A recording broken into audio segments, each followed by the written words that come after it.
अस्सलामुअलैकुम, बोलिए में खुशामदीद। मैं हूँ शर्जील अरशद। मैं हूँ आपके साथ रमशा साजिद। हेडलाइंस आप जान चुके हैं, बुलेटिन का आगाज करेंगे अहम खबर से। मौलाना फजलुर रहमान से एमक्यूएम के वफ्द की मुलाकात। एमक्यूएम ने बल्दियाती इदारों की मजबूती के लिए मुजव्वज़ आईनी तरमीमी पैकेज पर मौलाना फजलुर रहमान को एतमाद में लिया। खालिद मकबूल सिद्दीकी ने मुजव्वज़ आईनी तरमीमी पैकेज का मुसव्वदा मौलाना फजलुर रहमान को पेश किया। इसी पर मजीद जान लेते हैं नुमाइंदा बोल न्यूज़ फहद चौधरी से। फहद, बताइएगा क्या इनसाइडर इन्फॉर्मेशन आ रही है आपके पास?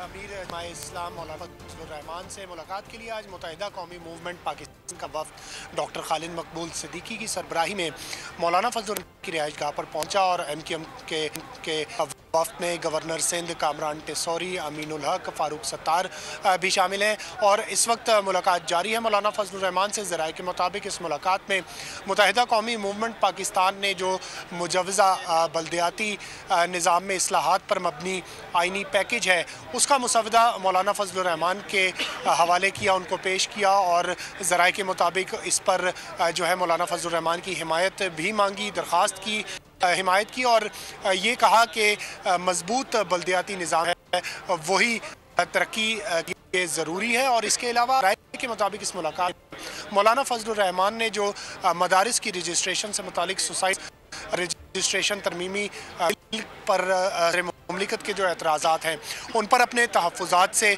आगाह किया। ज़राए का कहना है कि एमक्यूएम के वफ्द की जानिब से ये कहा गया कि ये मदारिस रजिस्ट्रेशन का जो है ये खुश असलूबी से हल होना चाहिए। जी, मौलाना फजलुर रहमान की मुलाकात जारी। नुमाइंदा बोल न्यूज़ फहद चौधरी हमें अपडेट करता, बहुत शुक्रिया आपका।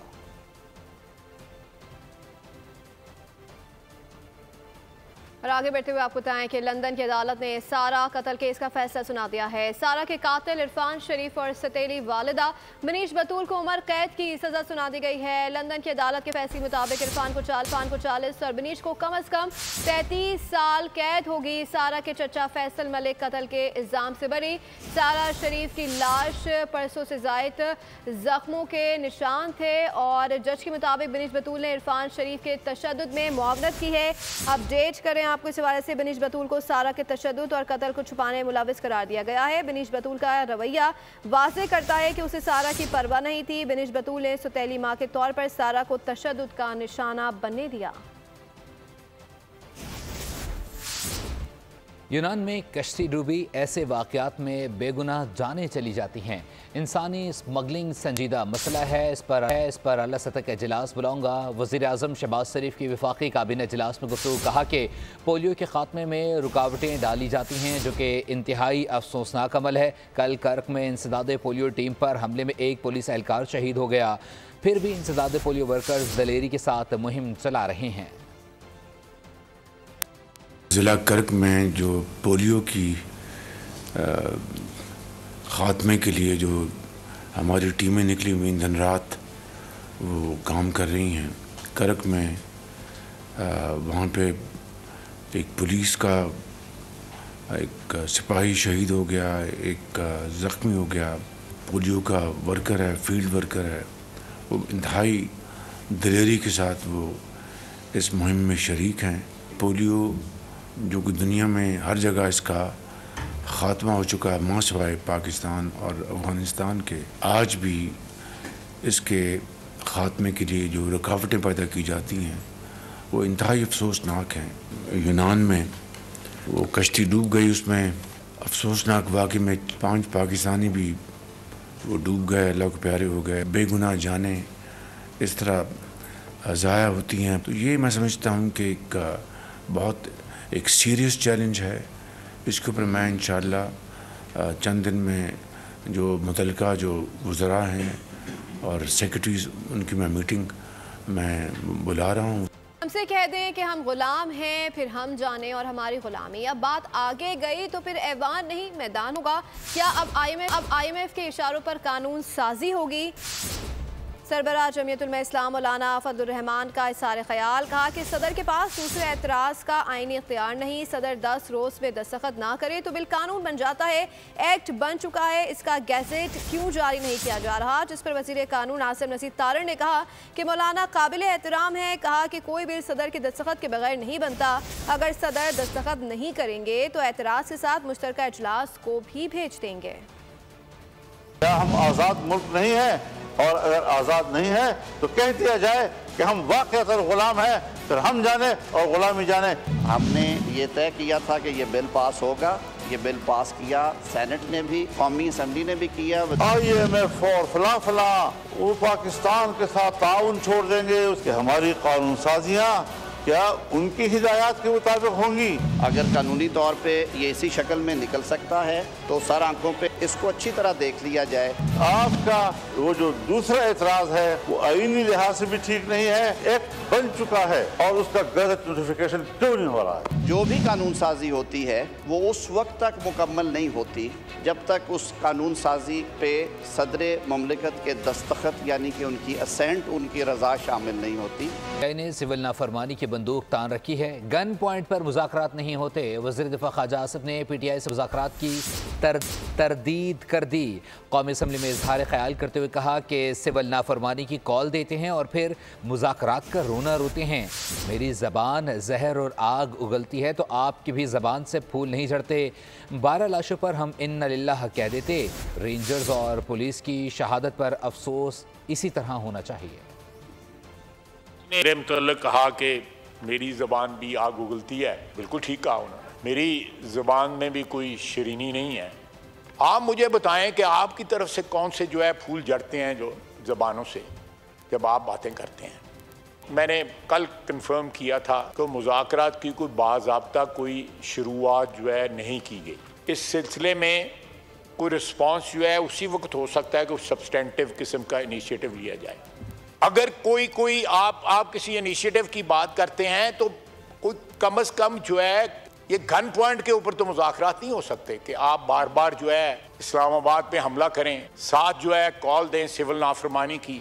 उन्होंने ये भी कहा कि यहाँ पे जो क्लेम है कि 12 अमवात हुई हैं, वो क्लेम जो है वो हमें इन्ना लिल्लाहि व इन्ना इलैहि राजिऊन नहीं कह देते। लेकिन ये भी तो बनता है ना कि वहाँ पे जो रेंजर्स शहीद हुए हैं, जो पुलिस वाले शहीद हुए हैं, उनको किसने मारा है, उनकी कंडेमनेशन करे ना।